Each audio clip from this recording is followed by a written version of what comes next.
With Doubtnut, get instant video solutions to all your maths, physics, chemistry, and biology doubts. Just click the image of the question, crop the question, and get instant video solution. Download Doubtnut app today. Hello students, let's start the question. Cl2, that's chlorine, on reaction with hot and concentrated NaOH gives two chlorine having products X and Y. On treatment with AgNO3, X gives a precipitate. Determine the average bond order of Cl and O bond in Y. So the very first thing which needs to come to your mind is the reaction between chlorine and hot concentrated NaOH. Yes, so this is the first thing which should be reminded. Yes, and obviously after that the products which are going to react and give us the respective observations. Yes, so the very first thing is that let us put up the reaction. Cl2 plus NaOH gives us two products. One is NaCl, okay, and the other one is NaClO3. Yes, of course the byproduct is going to be H2O in this case. Now looking at the balancing of the reaction, we would be having 3 moles of chlorine, okay, and 6 moles of NaOH in this case, which is hot and concentrated. Yes, and that would be giving us 5 NaCl, okay, and 1 mole of NaClO3 and 3 H2O. Yes, now the very next reaction talks about the product X giving me a precipitate with AgNO3. Now among these two products, only NaCl can give me a precipitate. That's a curdy white precipitate of silver chloride, and the byproduct would be NaNO3, isn't it? Yes, so for sure X is this. Then of course the chlorine containing Y product is NaClO3. Yes. Now what we have been asked is that to calculate the average bond order of Cl and O in your product Y. So NaClO3. So the ClO3 minus ion over here, this is going to be splitting up as Na plus and ClO3 minus.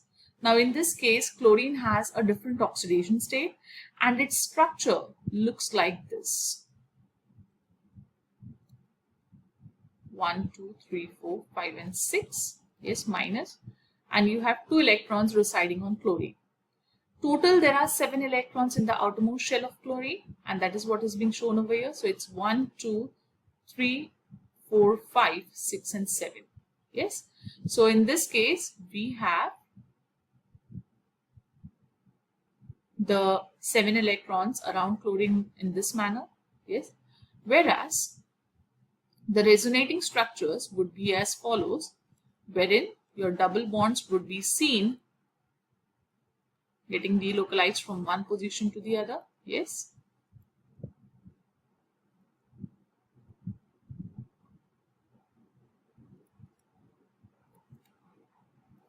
Okay, fine.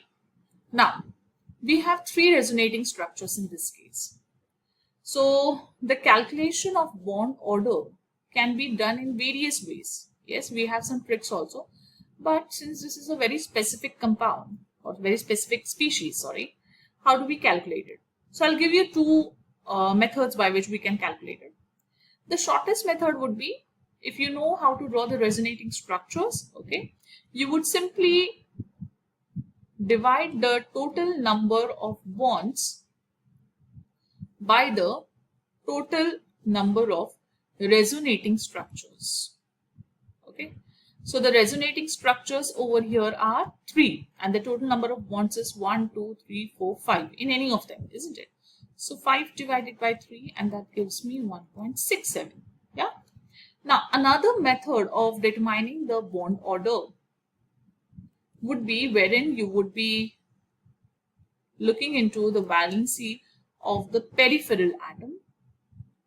Okay, now the peripheral atom in this case is obviously oxygen, yes, plus charge on the acid radical, that is Cl in this case, yes, divided by the total number of peripheral atoms. Okay. So this is another method.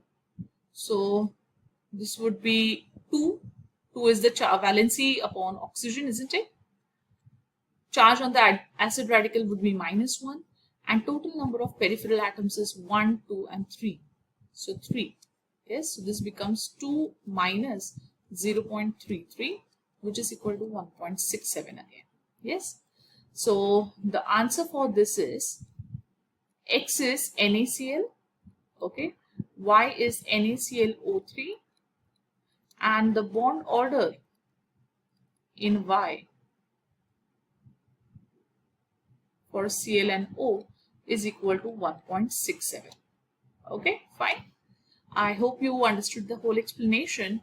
Thank you. For class 6 to 12, IIT JEE and NEET level. Trusted by more than 5 crore students. Download Doubtnut app today.